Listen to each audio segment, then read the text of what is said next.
ہم نے اہل کتاب کو یہ حکم دیا ہے کہ ایمان لے آؤ، من قبل ان نطمس وجوہا فنردها علی ادبارها او نلعنهم کما لعنا اصحاب السبت۔ یہ یہود، یہ نصارہ کو یہ حکم تھا، یہ اہل کتاب ہیں اور ہم بھی اہل کتاب ہیں، یہ حکم ہمارے لیے بھی ہے کہ ہم اللہ کے احکام کو اگر ان کو بگاڑنے اور ان کو مسخ کرنے اور ان کی نافرمانی سے باز نہیں آتے تو پھر اللہ کا عذاب یہ آئے گا کہ چہرے مسخ کر دیے جائیں گے۔ اب آپ دیکھیے رسول کریم صلی اللہ علیہ وسلم کی رحمت ہے یہ ہم پر کہ ہمارے چہرے مسخ نہیں کر دیے جاتے، ورنہ ہمارے احوال کیا ہیں؟ آج ہمارے اعمال کی کیا صورتحال ہے؟ ارشاد فرمایا لعنت کی جائے کما لعنا اصحاب السبت۔ آپ کو پتہ ہے جب ہفتے والوں پر لعنت کی گئی تو انہیں خنزیر بنا دیا گیا، سور بنا دیا گیا، ان کے چہروں کو بگاڑ دیا گیا۔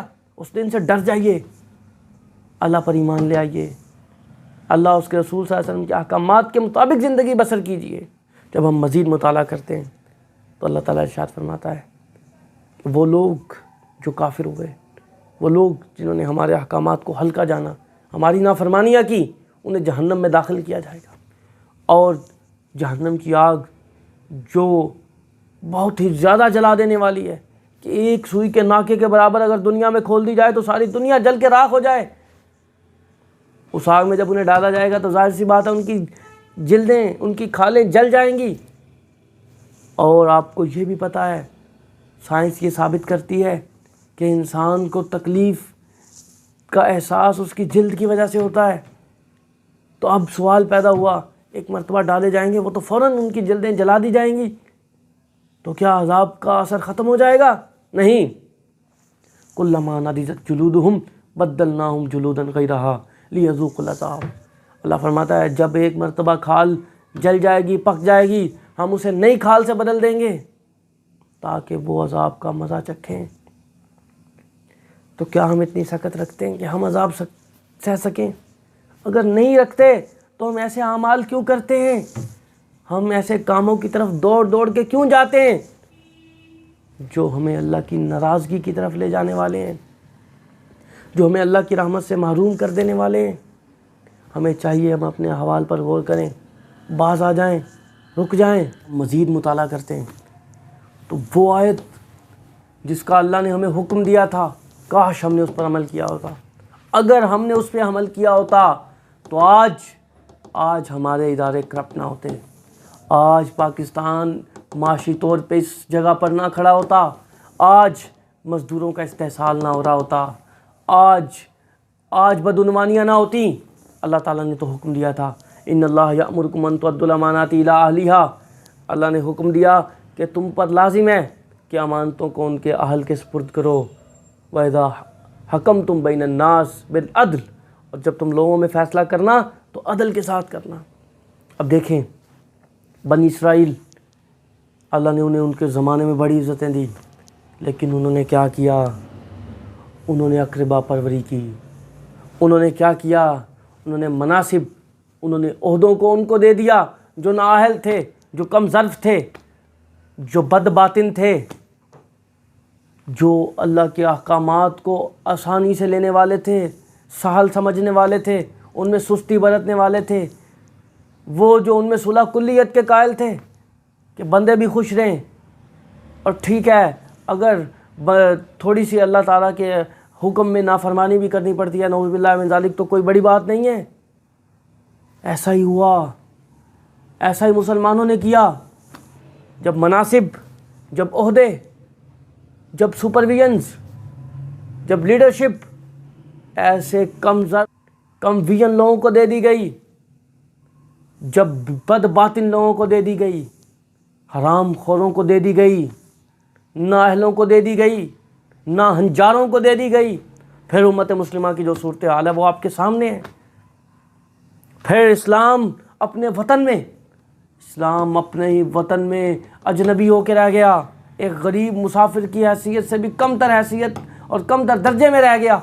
جب اذانوں پر پابندی لگائی جانے لگی، جب قرآن پڑھنا جرم قرار دے دیا گیا اور لوگوں کو، بچوں کو قرآن سے محروم کر دیا گیا، کب ہوا؟ جب نااہل لوگ، بد باطن لوگ منصبوں پر فائز ہوئے، نتیجہ کیا ہوا؟ ادارے کرپٹ ہو گئے، ہر ایک وہ جو ایک دوسرے کی جان کا رکھوالا تھا ایک دوسرے کی جان لینے والا بن گیا، ایک دوسرے کے قتل کے درپے ہو گیا۔ آج بھی اگر ہم یہ چاہتے ہیں، اگر ہم اپنی مسجدوں کا حال درست کرنا چاہتے ہیں، اگر ہم آج اپنی اسمبلیوں کا حال درست کرنا چاہتے ہیں، مسجد والوں پر انہیں چاہیے غور و فکر کریں۔ کیا مسجد کی صدارت ایسا شخص کرے گا جو پورا سال مسجد میں نماز پڑھنے نہیں آئے گا؟ کیا پارلیمنٹ میں وہ نااہل شخص بیٹھا ہوگا جس سے اس کے سوا خبر ہی نہیں ہوگی کہ میں 2 کروڑ روپے لگا کر الیکشن جیت کر آیا ہوں تو 4 کروڑ میں نے کیسے کمانے ہیں؟ کیا ایسے لوگوں کے ہوتے ترقی ہوگی؟ کیا ایسے لوگوں کے ہونے سے معاشرہ ترقی کی طرف بڑھے گا؟ اگر ایسا ہے تو یقین جانیے یہ جھوٹ ہے، ایسا ہرگز نہیں ہونے جا رہا، بلکہ ترقی کی بجائے بربادی آپ کا انتظار کر رہی ہے۔ جب ہم آگے بڑھتے ہیں، اللہ تعالیٰ ارشاد فرماتا ہے امانت میں خیانت نہ کرنا، ان اللہ لا يحب الخائنین، اللہ خائن کو پسند نہیں کرتا۔ اب آپ سوچئے یہ خیانت اتنا بڑا گناہ ہے کہ اللہ کے راستے میں شہید ہو جانے سے بھی خیانت کا جرم معاف نہیں ہوتا۔ رسول کریم صلی اللہ علیہ وسلم کا ایک غلام تھا جس کا نام مدم تھا، وہ میرے آقا جان عالم صلی اللہ علیہ وسلم ایک جگہ پر رکے، پڑاؤ ڈالا تو رسول کریم صلی اللہ علیہ وسلم کی اونٹنی سے وہ پالان اتار رہا تھا، یکا یک ایک تیر آیا اور اس کی گردن میں لگا، وہ وہیں مر گیا۔ لوگوں نے کہا اسے جنت مبارک ہو، شہید ہو گیا ہے۔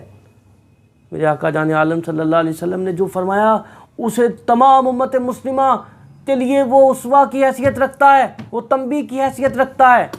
فرمایا تم یہ کہتے ہو اس لیے جنت میں ہے، جبکہ یہ اس خیانت کی وجہ سے جو اس نے خیبر کے دن کی تھی، مال غنیمت سے ایک چادر بغیر اجازت کے لے لی تھی، وہ چادر اس کے گرد جہنم کے شعلوں کی صورت میں بھڑک رہی ہے۔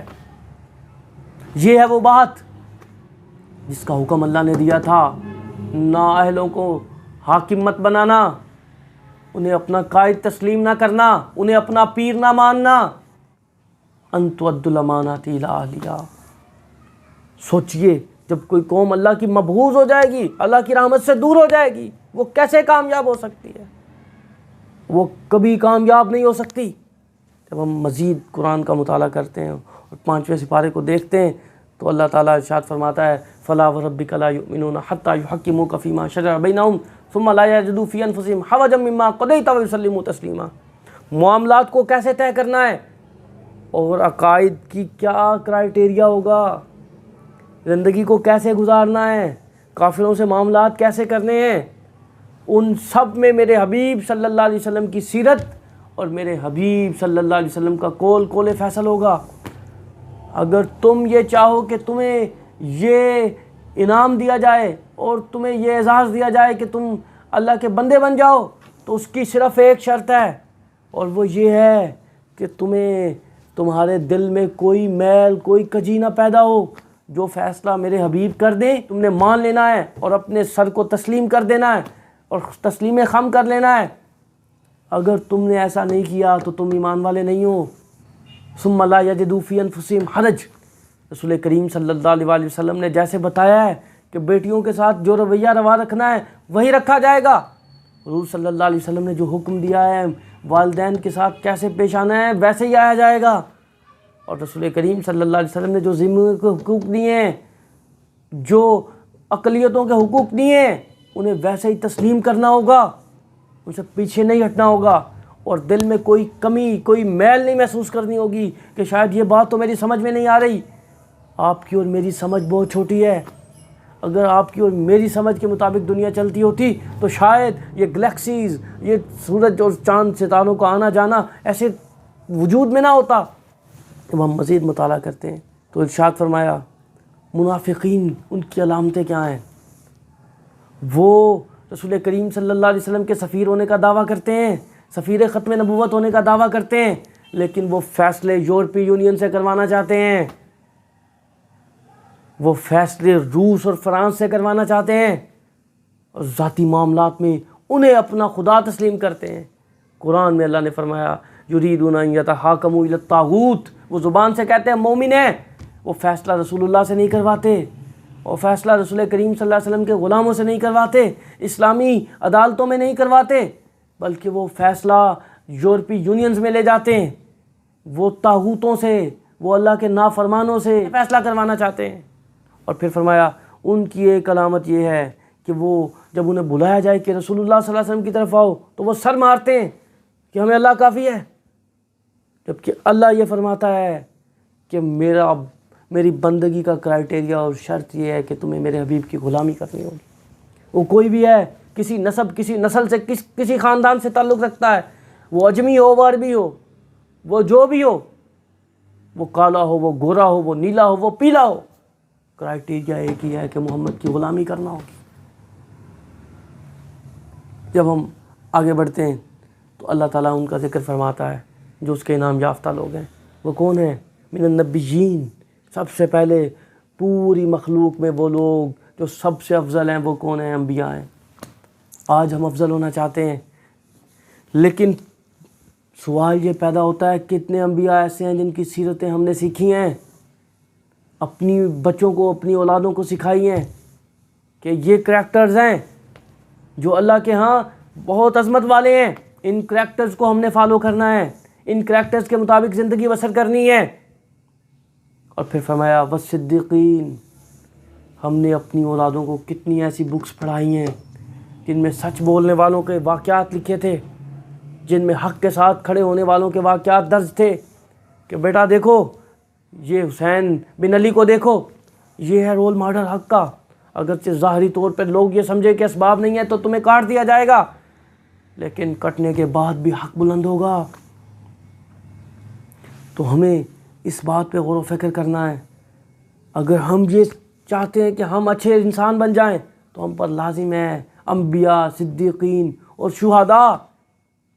ہم نے اپنی اولادوں کو کتنے ایسے لوگوں کی داستان اور سیرت سکھائی یا بتلائی یا پڑھائی ہے کہ جو حق کے لیے مر گئے، کیونکہ جو حق کے لیے مر جاتے ہیں وہ دائمی اور امر ہو جاتے ہیں۔ یہ میں نہیں کہہ رہا، اللہ فرما رہا ہے وہ مرتے نہیں، وَلَا تَحْسَبَنَّ الَّذِينَ قُتِلُوا فِي سَبِيلِ اللَّهِ أَمْوَاتًا، ہمارے راستے میں قتل کیے جانے والوں کو مردہ گمان مت کرو۔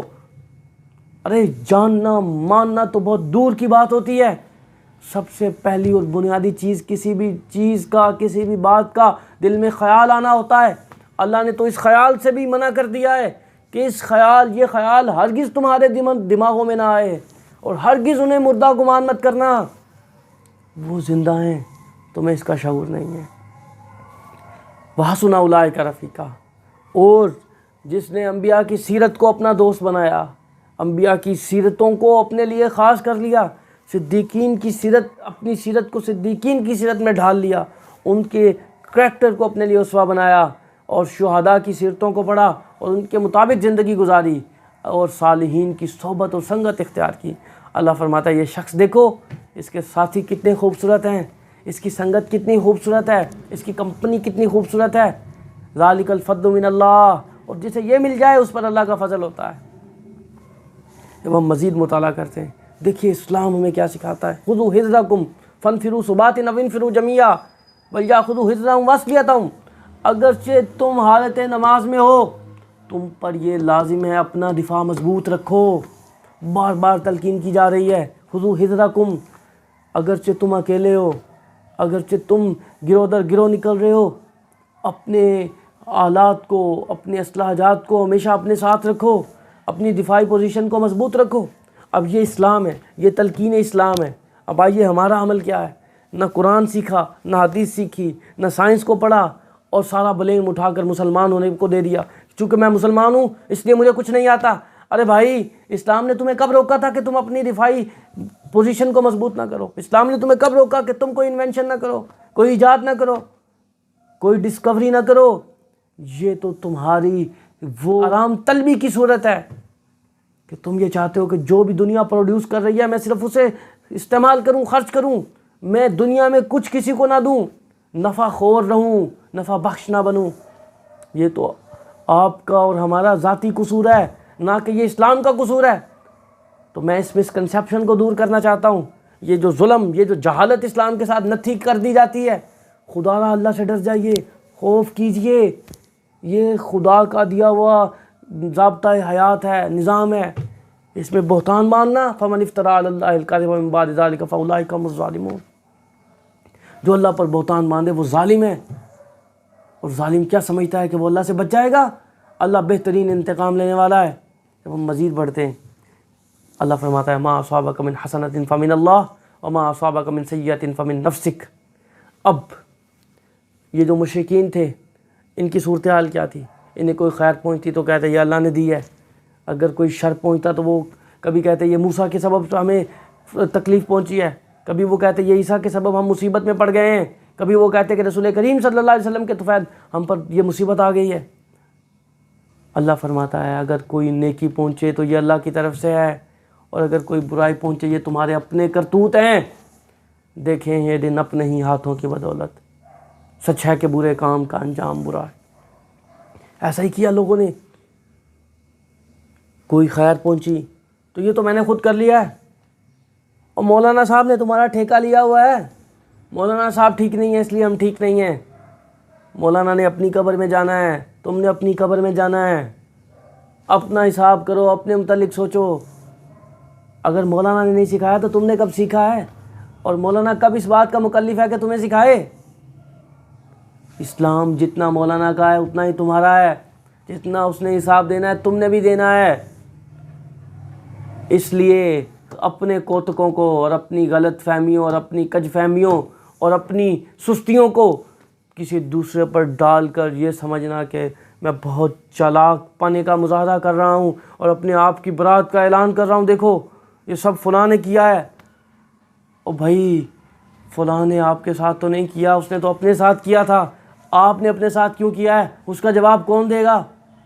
جب ہم مزید پڑھتے ہیں تو اللہ تعالیٰ ارشاد فرماتا ہے من یشفع شفاعۃ حسنۃ یکن لہ نصیب منہا۔ اچھی سفارش کرنی چاہیے، بالکل کرنی چاہیے۔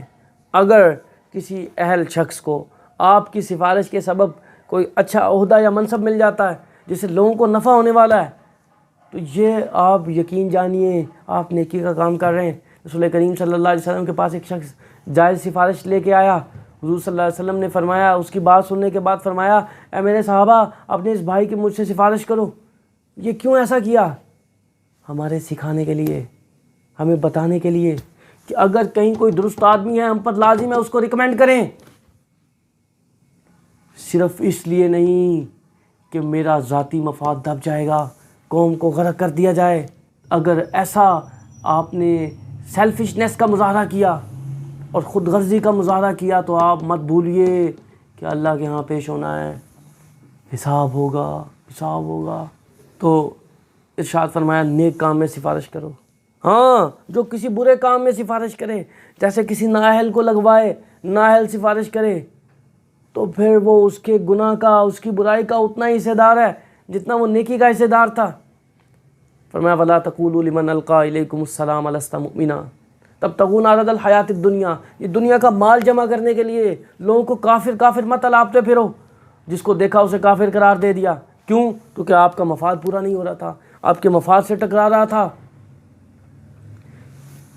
یاد رکھیے جب قوم کے لیڈر جھوٹ میں مبتلا ہو جاتے ہیں اور بیٹھ کر یہ انٹرویوز دیتے ہیں، کیا کریں ہم مجبور ہیں۔ سیاست اس چیز کا نام ہے کہ کوئی صحیح بھی کرے تو اسے غلط کہنا ہے۔ اس وقت اس چیز کا پتہ چلتا ہے کہ قوم کی اخلاقی اور ذہنی اور فکری پستی کہاں تک پہنچ چکی ہے کہ یہ قوم اپنے ہی درست کرنے والے کو بھی غلط قرار دیتی ہے۔ یہ قوم کیسے فلاح پا سکتی ہے؟ یہ قوم ہرگز کامیاب نہیں ہو سکتی۔ جو بھی صحیح کرے اس کے صحیح کو صحیح کہیں، یہی اسلام سکھاتا ہے، یہی سچ کی تعریف ہے، نہ کہ فقط حسد اور تعصب کی بنا پر حق کو چھپا دیا جائے، سچ کو خلط ملط کر دیا جائے۔ ایسا مت کریں، اور اپنے ذاتی مفادات کی خاطر لوگوں پر جھوٹ مت باندھیے، بہتان مت لگائیے۔ آپ کیوں نہیں ڈرتے اللہ کے پاس پیش ہونے سے؟ آپ اللہ کو کیا جواب دیں گے؟ کیا آپ وہاں پر بھی کوئی بہانہ بنا سکیں گے؟ تم تو یہ دنیا کا مال چاہتے ہو، تمہیں جو ملے گا وہ تھوڑا سا ہوگا، قلیل ہوگا۔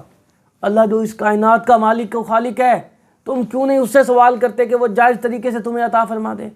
وہ پھر چاہے گا تو تھوڑا بھی تمہارے لیے کافی ہو جائے گا، اس میں برکت آ جائے گی۔ اور پھر اللہ تعالیٰ ارشاد فرماتا لا یستوی القاعدون من المؤمنین غیر اولی الضرر والمجاہدون فی سبیل اللہ، وہ لوگ کہ جو سینہ سپر ہیں، جو میدان جنگ میں کود چکے ہیں، جو میدان جہاد میں ہیں، حق کی آواز بلند کرنے کے لیے سب کچھ قربان کرنے کے لیے تیار ہیں، وہ لوگ، اور وہ لوگ جو خالی سوکھی تقریریں دے رہے ہیں اور کہتے ہیں کہ ہم اپنی اس مسجد سے باہر نہیں جا سکتے، ہم اپنے اس ادارے سے باہر نہیں جا سکتے کیونکہ ہمارے ساتھ کوئی نہیں ہے، ہم اگر باہر جائیں گے تو مارے جائیں گے۔ یاد رکھیے اللہ فرماتا ہے یہ دونوں لوگ برابر نہیں ہو سکتے، ایک نہ ایک دن قربانی دینی پڑے گی، اور وقت پر قربانی دینے سے، درست وقت پر قربانی دینے سے قوم کو کتنا نفع ہوگا یہ آپ سوچ بھی نہیں سکتے۔ تو جو شخص اللہ کے راستے میں جہاد کرنے والا ہے وہ، اور وہ شخص جو اپنی کچھار سے باہر نہیں نکلتا، یہ دونوں لوگ برابر نہیں ہو سکتے۔ فضل اللہ المجاہدین علی القاعدین، اللہ تعالیٰ نے اپنے راستے میں لڑنے والوں کو، کوشش کرنے والوں کو، اس بات کی کوشش کرنے والوں کو کہ حق کا علم بلند ہو جائے، حق کی حکومت ہو، عدل ہو، انصاف ہو، رسول کریم صلی اللہ علیہ وآلہ وسلم کی عزت و ناموس کے لیے زندگی ہو، اس کے لیے کوشش کرنے والے اور اندر اپنی کچھاروں میں، اپنے کھانوں میں مست اور اپنی مستیوں میں مست رہنے والے کبھی برابر نہیں ہو سکتے، کیونکہ اللہ نے انہیں درجات دیے ہیں جو اللہ کے لیے باہر نکلے ہیں۔ جب ہم آگے بڑھتے ہیں اللہ تعالیٰ ایک سوال جو انسان سے کیا جائے گا اسے ذکر فرماتا ہے، فرمایا جب توفاہم الملائکۃ ظالمی انفسہم، فرشتے موت دیتے ہیں ان لوگوں کو جنہوں نے اپنی جانوں پر ظلم کیا، وہ ان سے پوچھتے ہیں تم کس حال میں زندگی گزاری، کیا کیا ہے ساری زندگی کا؟ تو ان کا ایک جواب ہوتا ہے کننا مستضعفین فی الارض، ہم کمزور تھے، ہم غلام تھے، ہماری اکانومی اپنی نہیں تھی۔ تو اللہ فرماتا ہے تو اگر ایسا تھا تو تم نے اللہ کے راستے میں ہجرت کیوں نہیں کی؟ کیا اللہ کی زمین واسعہ نہیں ہے؟ کیا اللہ کی زمین وسعت والی نہیں ہے؟ اگر اللہ کی زمین وسعت والی ہے، جو یقیناً ہے، تو تم نے ہجرت کیوں نہیں کی؟ کیونکہ تمہیں ڈر لگ رہا تھا، تم آرام طلبی کے کیا خوگر ہو چکے تھے کہ کہیں میں یہاں سے نکلوں تو یہ جو حاصل ہے میں اسے بھی نہ کھو دوں۔ اگر تم نے ایسی زندگی گزاری ہے تو پھر حساب دینے کے لیے تیار ہو جاؤ، اللہ کے راستے میں جہاد کرو، ہجرت کرو۔ یجد فی الارض مراغما کثیرا، جو اللہ کے راستے میں نکلے گا، جگہ چینج کر لے گا، اللہ فرماتا ہے میں اس کے لیے زمین کو بڑا وسیع کر دوں گا، وہ زمین کو بڑی وسعت والا پائے گا۔ اور اگر وہ بالفرض راستے میں شہید ہو جائے، مر جائے، قتل کر دیا جائے تو اللہ کے ہاں اس کے لیے بڑا اجر ہوگا۔ میرے بھائیوں، یہ آیت ہمیں کیا سکھاتی ہے کہ اگر ہمیں کسی جگہ اسلام پر عمل کرنے میں دشواری پیدا ہوتی ہے، اگر کہیں جس کے حلال میسر نہیں ہے تو ایک جگہ چھوڑ دیجئے، دوسری جگہ چلے جائیے، یہی اللہ کا حکم ہے، نہ کہ ایک جگہ اڑ کر بیٹھ جائیے، نہیں یہاں سے تو نہیں جاؤں گا، یہ عقل مندی نہیں ہے۔ اللہ تعالیٰ کے انبیاء کی سنت رہی ہے ہجرت کرنا، جناب ابراہیم کو دیکھیے، رسول کریم صلی اللہ علیہ وسلم کو دیکھ لیجئے۔ جب ہم مزید آگے پڑھتے ہیں تو اللہ تعالیٰ ارشاد فرماتا ہے کہ اپنے خاندان والوں کو کیا کرو، پروٹیکٹ کرو۔ اور خاندان کو کیسے پروٹیکٹ کیا جائے گا؟ جب صلح کا معاملہ رکھا جائے گا، والصلح خیر، خاندان توڑو مت۔ اگر کہیں کوئی خلش پیدا ہو جائے تو کوئی حکم بنا کر، تیسرا شخص ثالث مقرر کر کے معاملہ حل کرو۔ اسلام جوڑنے کے لیے آیا ہے، توڑنے کے لیے نہیں آیا۔ اور پھر ارشاد فرمایا کہ شیطان اپنا کام کر رہا ہے، ہم غافل ہیں۔ یہ ہمارے لیے لمحہ فکریہ ہے۔ جب شیطان کو اللہ کے بارگاہ سے نکال دیا گیا، وہ اس دن سے لے کر آج تک کوئی لمحہ ایسا نہیں ہے جب وہ اپنے کام سے غافل ہو۔ لیکن یہ ہمیں باوجود اس کے کہ ہمیں حکم دیا گیا تھا تم نماز میں بھی ہو تو اپنی دفاعی حالت کو مضبوط رکھنا، خواہ وہ شیطان تم پر حملہ کرے، خواہ شیطان کے حواری تم پر حملہ کریں، ہر حال میں تمہیں مضبوط ہونا چاہیے۔ اس نے کہا تھا وَلَأُضِلَّنَّهُمْ وَلَأُمَنِّيَنَّهُمْ وَلَآمُرَنَّهُمْ، میں انہیں گمراہ کر دوں گا ضرور بالضرور، انہیں تمناؤں میں ڈال دوں گا، موت سے غافل کر دوں گا، موت ان کے لیے زہر قاتل بنا دوں گا۔ اور ایسا ہی ہوا، جب موت زہر قاتل بن گئی تو لوگ بزدل ہو گئے، اور جب بزدل ہو گئے تو نتیجہ کیا ہوا؟ غلام بنا دیے گئے۔ ان پر ذلت و رسوائی مسلط کر دی گئی، وہ اپنی مرضی سے سانس بھی نہیں لے سکتے، ان کی زبانیں بیچ دی گئیں، ان کی زبانیں ان کی نہیں، ان کے مالکوں کی ہیں، جو وہ چاہتے ہیں ان کی زبانیں وہی بکتی ہیں، وہ اللہ اس کے رسول کے لیے ان کی زبانیں نہیں کھلتی نہ ہی ہلتی ہیں۔ شیطان متواتر اپنے کام میں مصروف ہے، نہ کبھی کسی دن، نہ کسی سال، نہ کسی لمحے وہ کبھی غافل نہیں ہوتا، وہ اپنا کام متواتر کرتا رہتا ہے۔ اور اس نے کہا کہ میں انہیں اس بات پر ابھاروں گا، فَلَا يُغَيِّرُنَّ خَلْقَ اللَّهِ، یہ اللہ کی تخلیق کو بدل دیں، ٹیٹوز بنوائیں، یہ اپنے بالوں کا برا حشر کر لیں، اپنے چہروں کے ساتھ عجیب طرح کی حرکتیں کریں، اور ایسا ہی ہو رہا ہے۔ ہمارے لیے لمحہ فکریہ ہے، آخر ہم اللہ تعالیٰ کے احکامات کو کب تک پس پش ڈالتے رہیں گے؟ ہم کیوں اپنی حالتوں کو درست نہیں کرتے، جبکہ اللہ تعالیٰ ہمیں پہلے ہی تنبیہ کر دیتا ہے ایسا ہونے والا ہے یا ایسا ہوگا، اور اس کا حل کیا ہے؟ اس کا حل یہ ہے کہ تم نے اپنی دفاعی مضبوط حالت کو مضبوط کرنا ہے۔ وہ کیسے ہوگا؟ جب تمہیں قرآن نہیں آتا ہوگا؟ نہیں، بلکہ تب ہوگا جب تم حالت نشہ میں نہیں بلکہ حالت چستی میں اللہ کے حضور پیش ہوگے، کہ تم اللہ سے کیا گزار ہو رہے ہو، کیا کہہ رہے ہو، کس چیز کا اقرار کر رہے ہو، یہ بار بار اللہ اکبر کہتے ہو، اس کا کیا مطلب ہے؟ جب تم اسے بڑا مان لو گے، جب یہ تمہیں سمجھ آ جائے گا، پھر شیطان تمہارا کچھ نہیں بگاڑ سکے گا۔ ہم مزید آگے بڑھتے ہیں۔ پھر اللہ تعالیٰ نے وہ اصول دیا جو اسلامی نظام میں، اسلامی شریعت میں، اسلامی ملک میں ریڑھ کی ہڈی کی حیثیت رکھتا ہے۔ وہ عدل کا نظام، کونوا قوامین بالقسط شہداء للہ ولو علی انفسکم او بالوالدین والاقربین۔ اسلام میں سب برابر ہیں، وہ غنی ہو وہ فقیر ہو، جو بھی مجرم ہے اسے اس کے جرم کی سزا دی جائے گی، وہ اگرچہ گواہی تمہارے خلاف کیوں نہ ہو۔ تمہارے خلاف کیسے ہو سکتی ہے؟ تمہارے والدین اس میں ملوث ہو سکتے ہیں، تمہارے بھائی خاندان تمہارا اس میں ملوث ہو سکتا ہے۔ یاد رکھو، اللہ فرماتا ہے ایمان والو، جب انصاف کی بات آئے، جب حق کی بات آئے تو پھر اس لیے حق سے مت پیچھے ہٹ جانا کیونکہ میرے خاندان والے باطل پر ہیں تو مجھے بھی باطل پر رہنا ہے۔ نہیں، والدین جن سے اللہ تعالیٰ بار بار اپنی عبادت کے بعد، بندگی کے بعد یہ حکم دیتا ہے کہ ان کے ساتھ حسن سلوک روا رکھنا ہے، فرمایا اگر وہ بھی کسی جرم کے مرتکب ہوں تو انہیں بھی ان کے خلاف بھی گواہی دینے میں کوئی سستی کا مظاہرہ مت کرنا، اور عدل کرو، اعدلوا اقرب للتقوی، یہ تقوی کے بہت قریب تر ہے۔ یہ اسلامی نظام ہے، یہ اسلامی شریعت ہے۔ آج ہم نے خود اسے چھوڑ دیا ہے، نا انصافیاں خود کی ہیں، پھر اسلام کے ساتھ نٹھی کرنے لگے ہیں۔ ہمارے زوال کا سبب جی اسلام ہے۔ اور بھائی آپ نے اسلام کے عروج کے لیے کون سا کام کیا جو آپ زوال کا شکار ہو گئے؟ آپ نے جو کچھ بھی کیا ہے وہ آپ ہی کے ہاتھوں کی کرتوت ہیں۔ اور یاد رکھیے، یہ غلط سٹیٹمنٹس دینے کے بعد اور یہ جھوٹے الزام لگانے کے بعد آپ اپنے جرم سے ہرگز بری نہیں ہو سکتے۔ آپ کو معاف نہیں کیا جائے گا بلکہ پورا بدلہ لیا جائے گا۔